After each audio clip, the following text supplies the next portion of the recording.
The letter that shouldn't have arrived. It was raining the night Emma found the letter. Not the kind of rain that makes you want to dance barefoot on sidewalks, but the heavy kind, the one that soaks you through no matter how fast you run. The envelope had been slipped under her apartment door, unmarked, just her name in handwriting she hadn't seen in years. Ethan. Her breath caught before she even opened it. She told herself it couldn't be him. He lived across the country now. He was married, wasn't he? Or maybe divorced. She hadn't let herself Google him in 5 years, afraid of what she might find. But the handwriting was his. She'd know those slanted letters anywhere. Her fingers trembled as she tore it open. The words inside were simple, but they shook the foundations of her carefully rebuilt life. I was wrong. I'm still in love with you.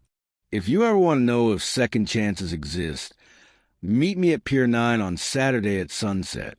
If you don't come, I'll never bother you again. Emma laughed out loud, but it wasn't joy, it was disbelief, the kind that borders on hysteria.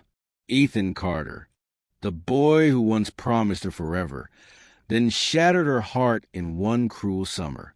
The man who had left without looking back. And now, after all this time, a letter? She should have thrown it away. She should have rolled her eyes, whispered men never change, and poured herself another glass of red wine. Instead, she folded it neatly, slid it into her journal, and spent 3 nights unable to sleep. 5 years earlier, Emma had been 24 and reckless with her heart. Ethan was the kind of man people fell in love with too quickly. Charming, quick-witted, carrying the kind of brokenness that made women want to heal him. He was a musician, a dreamer, a believer in impossible things. Emma wasn't supposed to fall for him. She was practical, steady, the girl with lists taped to her refrigerator and 5-year plans hidden in her desk drawer. But love, she learned, didn't care about logic. It cared about fire. And Ethan was fire.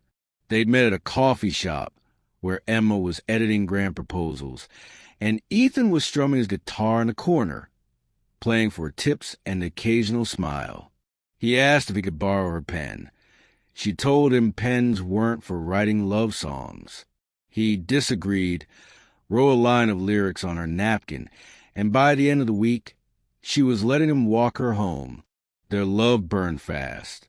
Days bled into nights, laughter into whispered promises.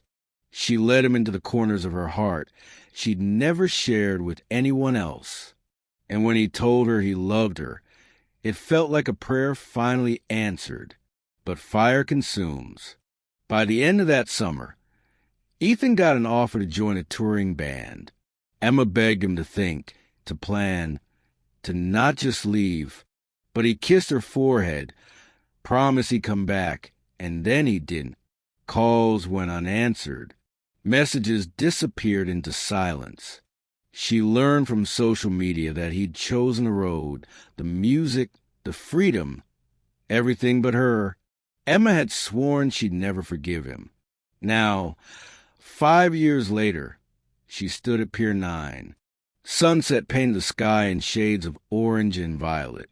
She told herself she was here only for closure, that she wanted to see his face one last time and tell him she was happy without him. Then she saw him. Ethan looked older, but not in a way that dulled him.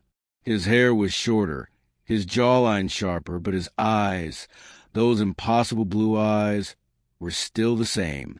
He looked at her as if she was both a memory and a miracle. "I didn't think you'd come," he said softly. "I almost didn't." Her voice was steady, though her pulse raced. "Why now, Ethan? Why after all this time?" He ran a hand through his hair, exhaled. "Because I've spent 5 years realizing the only thing I ever built worth keeping was us. And I tore it apart. I don't expect you to forgive me. I had to try." Emma wanted to laugh again, the bitter kind, but instead Tears stung her eyes. She hated that he still had that power over her. "Do you know what it took me to survive losing you?" she whispered. "I know," he said. "I know, because I had to survive losing you too." Silence stretched between them, broken only by the waves. Emma thought of all the nights she'd cried herself to sleep, all the mornings she'd forced herself to keep going. She thought of the people who had entered her life since, the walls she'd built to protect herself. And she wondered, could people really change? Could love that once burned too fast find a way to endure? That night, she didn't give him an answer. Instead, she walked away, leaving Ethan standing at the pier with the setting sun behind him. But she didn't throw the letter away. She put it back in her journal, right between old photographs of them she swore she destroyed but couldn't.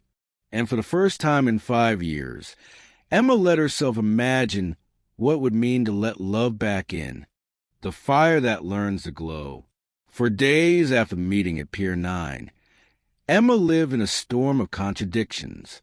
She told her friends she had no intention of letting Ethan back into her life. She told herself she was stronger now, wiser, immune to the kind of reckless love that had once consumed her. And yet, she found herself checking her phone for messages she'd sworn she didn't want. She caught herself sketching his face in the margin of her notebook, the way she used to when she was younger. Ethan didn't press. That was the most surprising part. He didn't call 10 times a day or leave desperate voicemails. Instead, he sent her one message a week, always short, always simple. "Hope you're eating something other than coffee for dinner. I found your old favorite book in a thrift store today. I'm here if you ever want to talk." No demands, no pressure, just reminders that he was there. Emma ignored most of them, but she didn't block him. And maybe that meant more than she was willing to admit. One Friday evening, 3 weeks after the pier, Emma left work late. The city was buzzing with summer heat, laughter spilling from rooftop bars. She passed a small cafe with its door propped open, music drifting into the street, and then she froze. It was Ethan's voice. She stepped inside before she could change her mind. There he was, on a stool with his guitar, singing to a half-empty room. His voice was raw now, deeper, as if the years had carved truth into it. The lyrics were new, but the emotion in them wasn't. When he saw her, his fingers faltered for a second before steadying. He finished the song, thanked the audience, then walked straight to her. "You came," he said, smiling nervously. "You're persistent," Emma replied, crossing her arms to hide her shaking hands. "I'm patient," he corrected softly. "I had to learn that." They sat outside the cafe for hours. Ethan didn't try to rewrite the past or minimize what he'd done.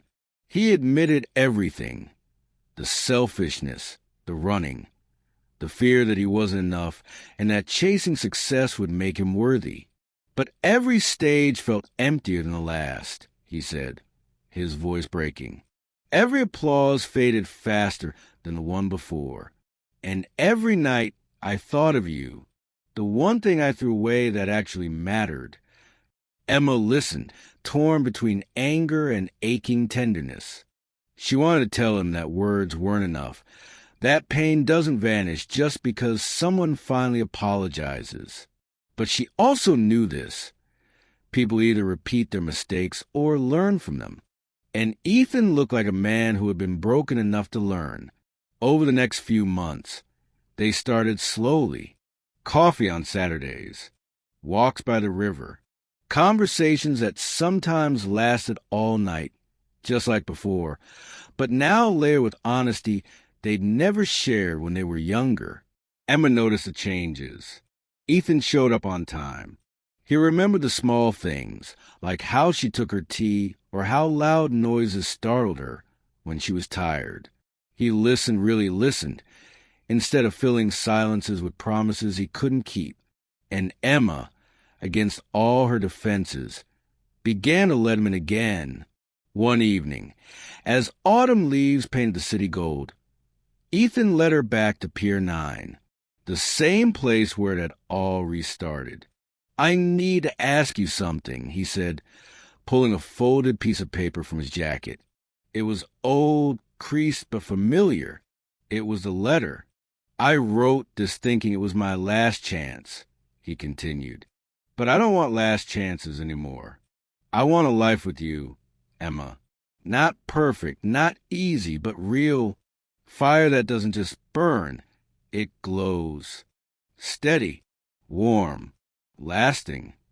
Emma's eyes blurred with tears. She remembered the girl she'd been 5 years ago, reckless and desperate for love. She remembered the woman who had rebuilt herself from ashes. And she realized this wasn't about becoming that girl again. It was about being the woman she had become and choosing love on her own terms. She took his hand.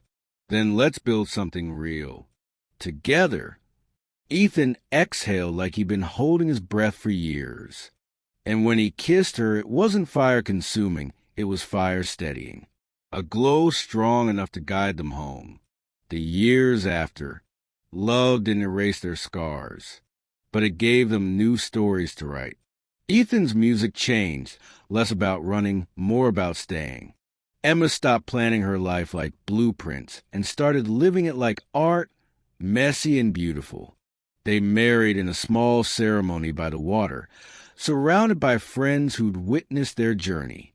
There was laughter, there were tears, and in the vows they exchanged, no one promised perfection. They promised presence. They promised to keep showing up, even when it was hard, and that made all the difference. The reflection. Emma often thought about that letter, how easily she could have thrown away, how simple it would have been to stay safe behind her walls. But true love, she realized, isn't about safety, it's about courage. It's about looking at someone who once broke you and daring to believe they can help you heal. It's about choosing to rise again, together. Motivating message. If you're listening to this story, maybe you've been hurt too. Maybe someone left when you needed them most. Or maybe love feels too risky to try again. But remember this. Sometimes a fire that once burned you can become the glow that warms you. People can change. Hearts can mend. And love, when chosen with courage, can turn even the sharpest scars into something beautiful. The question isn't whether you'll fall. The question is whether you'll let yourself rise. Not just alone, but together with someone brave enough to rise beside you. Because true love doesn't just survive time. It learns to shine through it.